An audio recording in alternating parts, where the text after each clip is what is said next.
Many people claim to have a personal relationship with God, and they think that's a good reason to believe in him.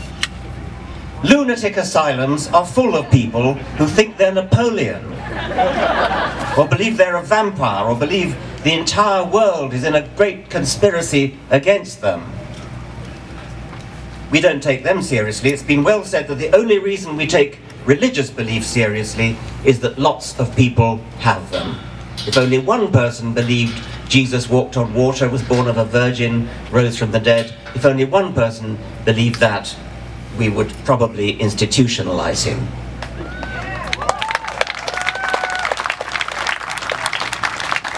Next, many people find consolation in religion. They're comforted to think that when they die, they will go to heaven. But because something is comforting, it doesn't make it true. As Steven Pinker, the distinguished psychologist, has said, if you're being chased by a tiger, you may believe it's a rabbit. But the truth is soon going to catch up with you. The same if a doctor tells you have terminal cancer. You may comfort yourself by believing that he's got the diagnosis wrong. But again, the truth will catch up with you. Comfort doesn't make anything true.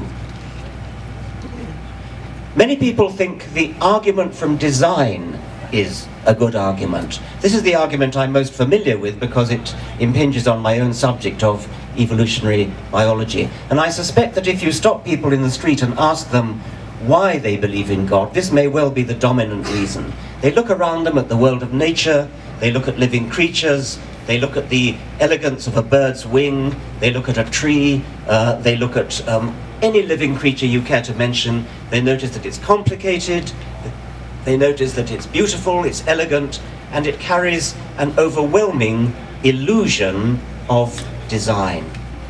Historically, this has been a very prominent argument for why people believe in supernatural creators. It was always a terrible logical argument. Since Darwin, we know it's a bad scientific argument too, but it was always a bad logical argument because it always begged the question of where the creator came from in the first place. So it's no good looking at something highly complicated and apparently designed like an eye or a kidney or a heart or a knee joint and say, oh, it's too complicated to have just happened by random chance, therefore it must have been designed. But that of course begs the question of where the designer came from, because a designer is exactly the same kind of improbable object as an eye or a kidney or a heart or a knee joint anyway. If you're going to postulate a designer without any evidence, you might as well postulate a heart or an eye. What Darwin did was to provide the scientific explanation which had eluded philosophers for centuries. It's been said, and I would say, that Darwin's idea was the most powerful idea ever to occur to a human mind.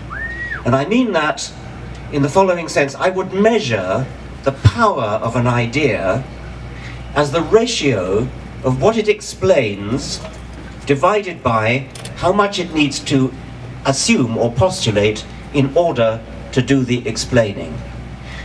Darwin's theory of evolution by natural selection explains everything about life, including us. It explains the human brain, the human eye, it explains flight in birds, it explains the speed of a cheetah or of an antelope that it's chasing. It explains everything about life, literally everything. But what does it need to postulate in order to do that explaining? Very, very little indeed. It's a very, very simple theory. I don't have time to go into it, most of you know it anyway.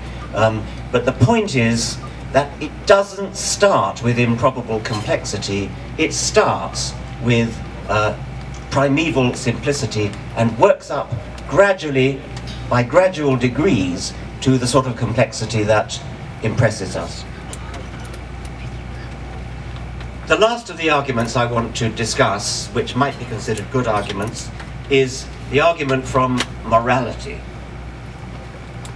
Many people think that you need religion in order to be moral, or you need religion in order to know what's right and wrong.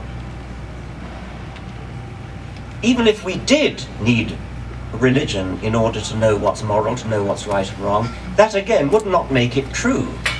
It has nothing to do with it. You can't say, because you need religion in order to be moral, therefore religious beliefs are true. That would be totally illogical. But in any case, you don't need religion in order to be moral. You certainly...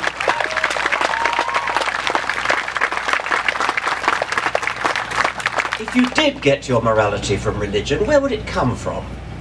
Would you get it from the book of Deuteronomy, the book of Numbers? Would you get it from the Quran? Would you get it from the Ten Commandments? Many of the people who wish to have the Ten Commandments nailed up in courthouses don't actually know what the Ten Commandments are. They vaguely know that one of them is, thou shalt not kill, but do we really need Moses to come down from the mountain with tablets in order to tell us, thou shalt not kill? Oh, thou shalt not kill, I never thought of that before. What a good idea.